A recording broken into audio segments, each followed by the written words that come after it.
3. The madness from the sea.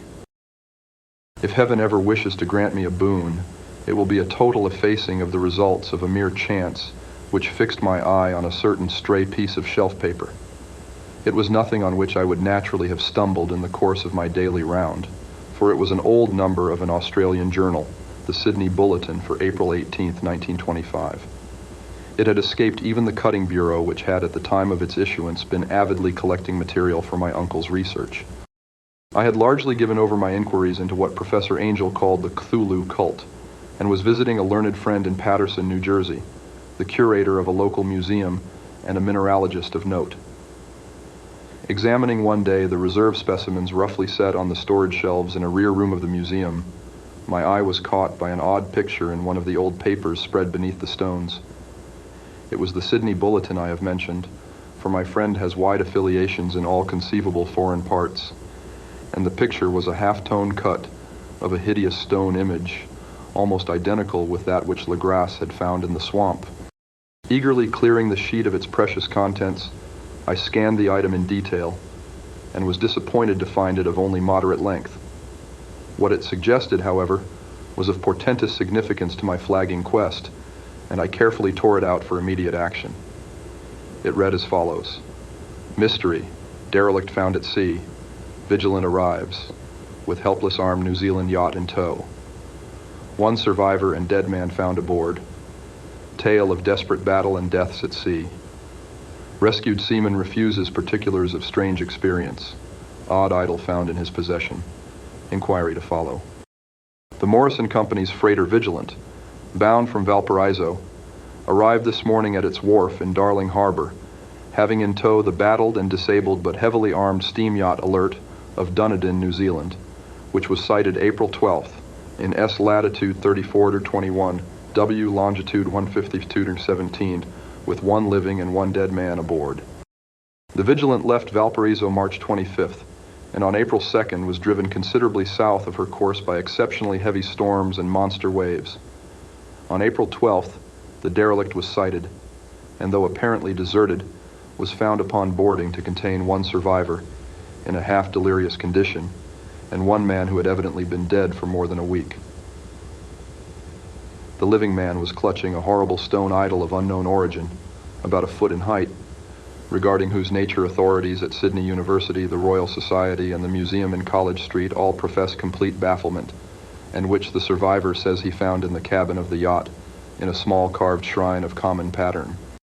This man, after recovering his senses, told an exceedingly strange story of piracy and slaughter. He is Gustaf Johansen, a Norwegian of some intelligence, and had been second mate of the two-masted schooner Emma of Auckland, which sailed for Callao February 20th with a complement of 11 men.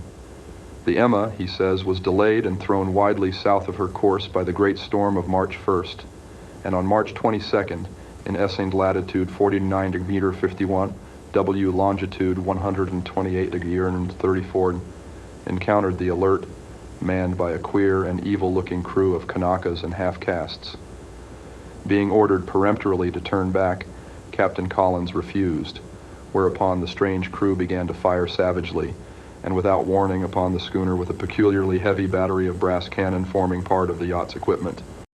The Emma's men showed fight, says the survivor, and though the schooner began to sink from shots beneath the waterline, they managed to heave alongside their enemy and board her, grappling with the savage crew on the yacht's deck, and being forced to kill them all, the number being slightly superior because of their particularly abhorrent and desperate, though rather clumsy, mode of fighting.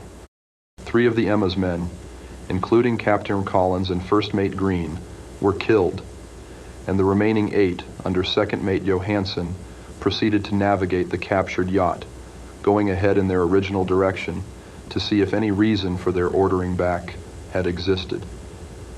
The next day, it appears, they raised and landed on a small island, although none is known to exist in that part of the ocean, and 6 of the men somehow died ashore, though Johansen is queerly reticent about this part of his story, and speaks only of their falling into a rock chasm. Later, it seems, he and one companion boarded the yacht and tried to manage her, but were beaten about by the storm of April 2nd. From that time till his rescue on the 12th, the man remembers little, and he does not even recall when William Bryden, his companion, died. Bryden's death reveals no apparent cause, and was probably due to excitement or exposure. Cable advices from Dunedin report that the Alert was well known there as an island trader and bore an evil reputation along the waterfront. It was owned by a curious group of half-castes whose frequent meetings and night trips to the woods attracted no little curiosity, and it had set sail in great haste just after the storm and earth tremors of March 1st. Our Auckland correspondent gives the Emma and her crew an excellent reputation, and Johansen is described as a sober and worthy man. The Admiralty will institute an inquiry on the whole matter beginning tomorrow, at which every effort will be made to induce Johansen to speak more freely than he has done hitherto. This was all, together with the picture of the hellish image. But what a train of ideas it started in my mind. Here were new treasuries of data on the Cthulhu cult, and evidence that it had strange interests at sea as well as on land. What motive prompted the hybrid crew to order back the Emma as they sailed about with their hideous idol? What was the unknown island on which 6 of the Emma's crew had died, and about which the mate Johansen was so secretive? What had the Vice Admiralty's investigation brought out, and what was known of the noxious cult in Dunedin? And most marvelous of all, what deep and more than natural linkage of dates was this which gave a malign and now undeniable significance to the various turns of events so carefully noted by my uncle? March 1st, our February 28th, according to the international dateline, the earthquake and storm had come. From Dunedin, the Alert and her noisome crew had darted eagerly forth as if imperiously summoned, and on the other side of the earth, poets and artists had begun to dream of a strange, dank cyclopean city, whilst a young sculptor had molded in his sleep the form of the dreaded Cthulhu.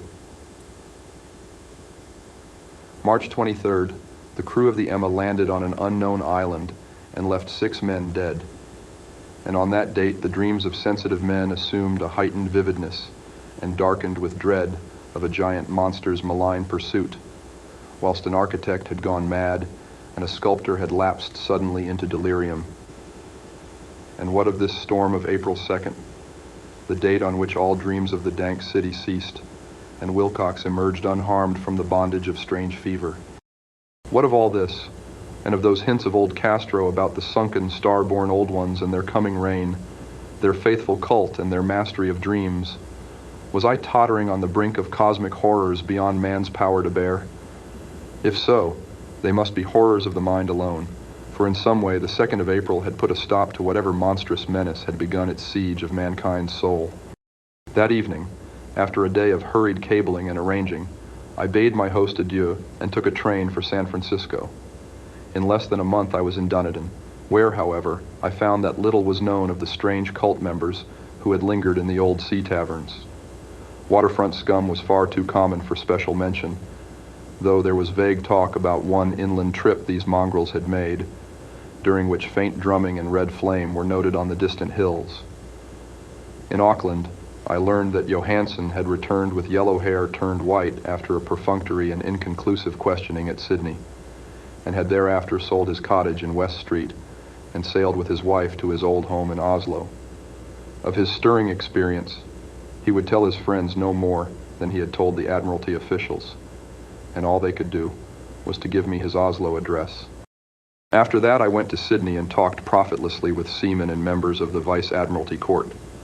I saw the Alert, now sold and in commercial use, at Circular Quay in Sydney Cove, but gained nothing from its non-committal bulk. The crouching image with its cuttlefish head, dragon body, scaly wings, and hieroglyphed pedestal was preserved in the museum at Hyde Park, and I studied it long and well, finding it a thing of balefully exquisite workmanship, and with the same utter mystery, terrible antiquity, and unearthly strangeness of material which I had noted in Legrasse's smaller specimen. Geologists, the curator told me, had found it a monstrous puzzle, for they vowed that the world held no rock like it. Then I thought, with a shudder, of what old Castro had told Legrasse about the primal great ones.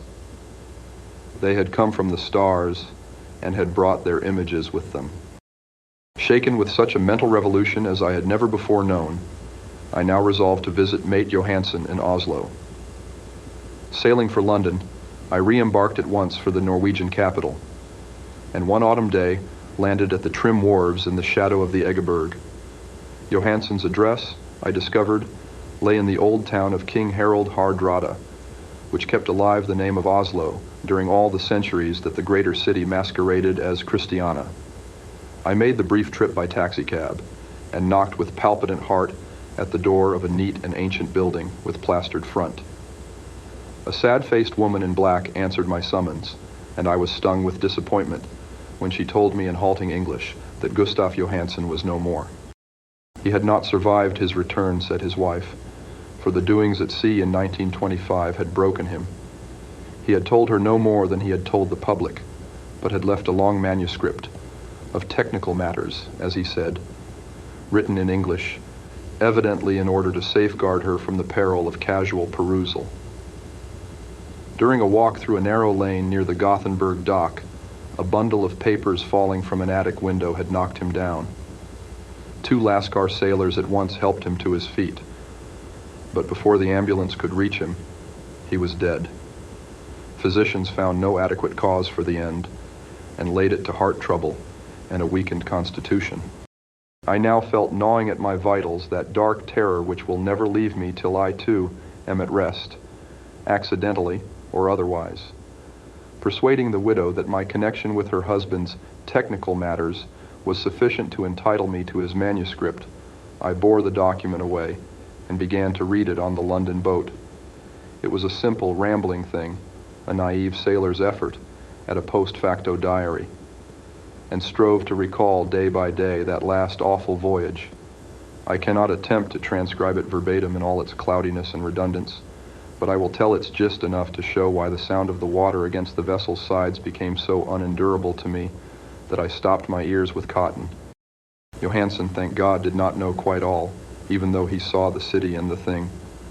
But I shall never sleep calmly again when I think of the horrors that lurk ceaselessly behind life in time and in space, and of those unhallowed blasphemies from elder stars which dream beneath the sea, known and favored by a nightmare cult, ready and eager to loose them on the world whenever another earthquake shall heave their monstrous stone city again to the sun and air.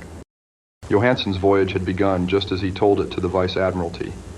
The Emma, in ballast, had cleared Auckland on February 20th, and had felt the full force of that earthquake-born tempest, which must have heaved up from the sea bottom the horrors that filled men's dreams. Once more under control, the ship was making good progress when held up by the Alert on March 22nd, and I could feel the mate's regret as he wrote of her bombardment and sinking. Of the swarthy cult fiends on the Alert, he speaks with significant horror.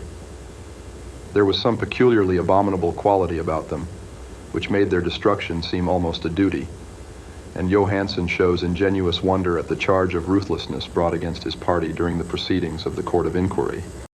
Then, driven ahead by curiosity in their captured yacht under Johansen's command, the men sight a great stone pillar sticking out of the sea, and in S latitude 47°9, W longitude 126°43, come upon a coastline of mingled mud, ooze, and weedy cyclopean masonry, which can be nothing less than the tangible substance of Earth's supreme terror, the nightmare corpse city of R'lyeh, that was built in measureless eons behind history by the vast, loathsome shapes that seeped down from the dark stars.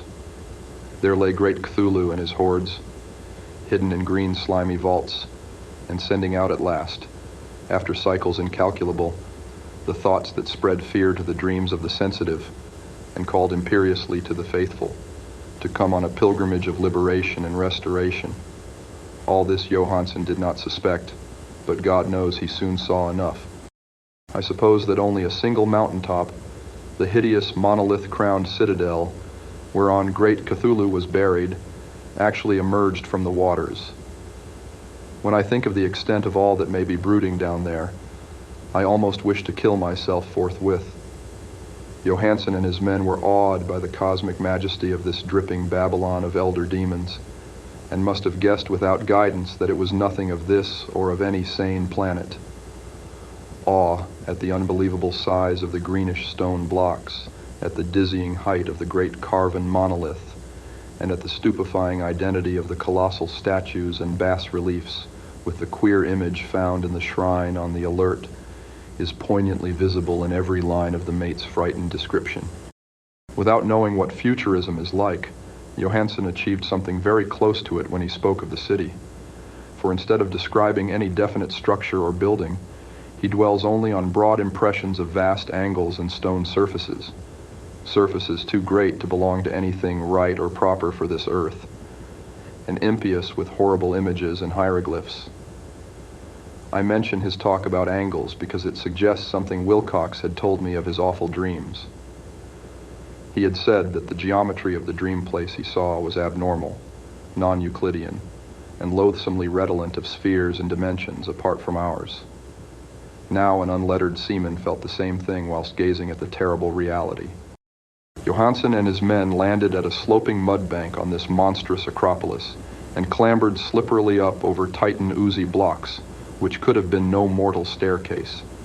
The very sun of heaven seemed distorted when viewed through the polarizing miasma, welling out from this sea-soaked perversion, and twisted menace and suspense lurked leeringly in those crazily elusive angles of carven rock where a second glance showed concavity after the first shewed convexity. Something very like fright had come over all the explorers before anything more definite than rock and ooze and weed was seen. Each would have fled had he not feared the scorn of the others, and it was only half-heartedly that they searched, vainly as it proved, for some portable souvenir to bear away. It was Rodriguez the Portuguese who climbed up the foot of the monolith and shouted of what he had found. The rest followed him, and looked curiously at the immense carved door with the now familiar squid dragon bas-relief. It was, Johansen said, like a great barn door, and they all felt that it was a door because of the ornate lintel, threshold, and jambs around it, though they could not decide whether it lay flat like a trap door or slantwise like an outside cellar door. As Wilcox would have said, the geometry of the place was all wrong. One could not be sure that the sea and the ground were horizontal, hence the relative position of everything else seemed phantasmally variable. Bryden pushed at the stone in several places without result. Then Donovan felt over it delicately around the edge, pressing each point separately as he went. He climbed interminably along the grotesque stone molding. That is, one would call it climbing if the thing was not after all horizontal. And the men wondered how any door in the universe could be so vast. Then very softly and slowly, the acre-great panel began to give inward at the top, and they saw that it was balanced. Donovan slid, or somehow propelled himself down or along the jamb, and rejoined his fellows, and everyone watched the queer recession of the monstrously carven portal. In this fantasy of prismatic distortion, it moved anomalously in a diagonal way, so that all the rules of matter and perspective seemed upset. The aperture was black with a darkness almost material. That tenebrousness was indeed a positive quality, for it obscured such parts of the inner walls as ought to have been revealed, and actually burst forth like smoke from its aeon-long imprisonment, visibly darkening the sun as it slunk away into the shrunken and gibbous sky on flapping membraneous wings. The odor arising from the newly opened depths was intolerable, and at length the quick-eared Hawkins thought he heard a nasty, slopping sound down there. Everyone listened, and everyone was listening still, when it lumbered slobberingly into sight and gropingly squeezed its gelatinous green immensity through the black doorway into the tainted outside air of that poisoned city of madness. Poor Johansen's handwriting almost gave out when he wrote of this. Of the 6 men who never reached the ship, he thinks 2 perished of pure fright in that accursed instant. The thing cannot be described. There is no language for such abysms of shrieking and immemorial lunacy, such eldritch contradictions of all matter, force, and cosmic order. A mountain walked or stumbled. God, what wonder that across the earth a great architect went mad, and poor Wilcox raved with fever in that telepathic instant? The thing of the idols, the green, sticky spawn of the stars, had awaked to claim his own. The stars were right again, and what an age-old cult had failed to do by design, a band of innocent sailors had done by accident. After vigintillions of years, great Cthulhu was loose again and ravening for delight. 3 men were swept up by the flabby claws before anybody turned. God rest them, if there be any rest in the universe. They were Donovan, Guerrera, and Ångström. Parker slipped as the other 3 were plunging frenziedly over endless vistas of green-crusted rock to the boat, and Johansson swears he was swallowed up by an angle of masonry which shouldn't have been there, an angle which was acute but behaved as if it were obtuse. So only Bryden and Johansson reached the boat and pulled desperately for the Alert as the mountainous monstrosity flopped down the slimy stones and hesitated, floundering at the edge of the water. Steam had not been suffered to go down entirely, despite the departure of all hands for the shore, and it was the work of only a few moments of feverish rushing up and down between wheel and engines to get the Alert underway. Slowly, amidst the distorted horrors of that indescribable scene, she began to churn the lethal waters, whilst on the masonry of that charnel shore that was not of earth, the Titan thing from the stars slavered and gibbered like Polypheme, cursing the fleeing ship of Odysseus.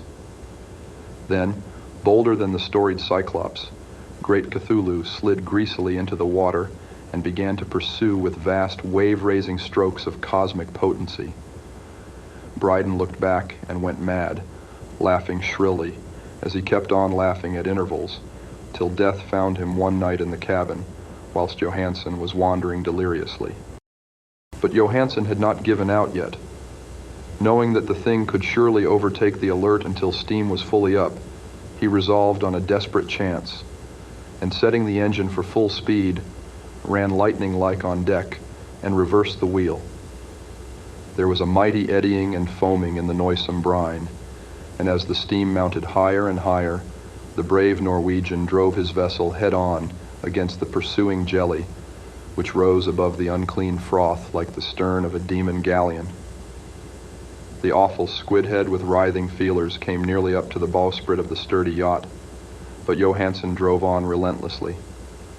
There was a bursting as of an exploding bladder, a slushy nastiness as of a cloven sunfish, a stench as of 1,000 open graves, and a sound that the chronicler would not put on paper. For an instant the ship was befouled by an acrid and blinding green cloud, and then there was only a venomous seething astern, where, God in heaven, the scattered plasticity of that nameless sky spawn was nebulously recombining in its hateful original form, whilst its distance widened every second as the Alert gained impetus from its mounting steam. That was all. After that, Johansson only brooded over the idol in the cabin and attended to a few matters of food for himself and the laughing maniac by his side. He did not try to navigate after the first bold flight, for the reaction had taken something out of his soul. Then came the storm of April 2nd, and a gathering of the clouds about his consciousness. There is a sense of spectral whirling through liquid gulfs of infinity, of dizzying rides through reeling universes on a comet's tail, and of hysterical plunges from the pit to the moon, and from the moon back again to the pit, all livened by a cachinating chorus of the distorted, hilarious elder gods and the green, bat-winged mocking imps of Tartarus. Out of that dream came rescue, the Vigilant, the Vice-Admiralty Court, the streets of Dunedin, and the long voyage back home to the old house by the Egeberg. He could not tell. They would think him mad. He would write of what he knew before death came, but his wife must not guess. Death would be a boon if only it could blot out the memories. That was the document I read, and now I have placed it in the tin box beside the bas-relief and the papers of Professor Angel. With it shall go this record of mine, this test of my own sanity, wherein is pieced together that which I hope may never be pieced together again. I have looked upon all that the universe has to hold of horror, and even the skies of spring and the flowers of summer must ever afterward be poison to me. But I do not think my life will be long. As my uncle went, as poor Johansson went, so I shall go. I know too much, and the cult still lives. Cthulhu still lives too, I suppose, again in that chasm of stone which has shielded him since the sun was young. His accursed city is sunken once more, for the Vigilant sailed over the spot after the April storm, but his ministers on earth still bellow and prance and slay around idol-capped monoliths in lonely places. He must have been trapped by the sinking whilst within his black abyss, or else the world would by now be screaming with fright and frenzy. Who knows the end? What has risen may sink, and what has sunk may rise. Loathsomeness waits and dreams in the deep, and decay spreads over the tottering cities of men. A time will come, but I must not and cannot think. Let me pray that, if I do not survive this manuscript, my executors may put caution before audacity and see that it meets no other eye.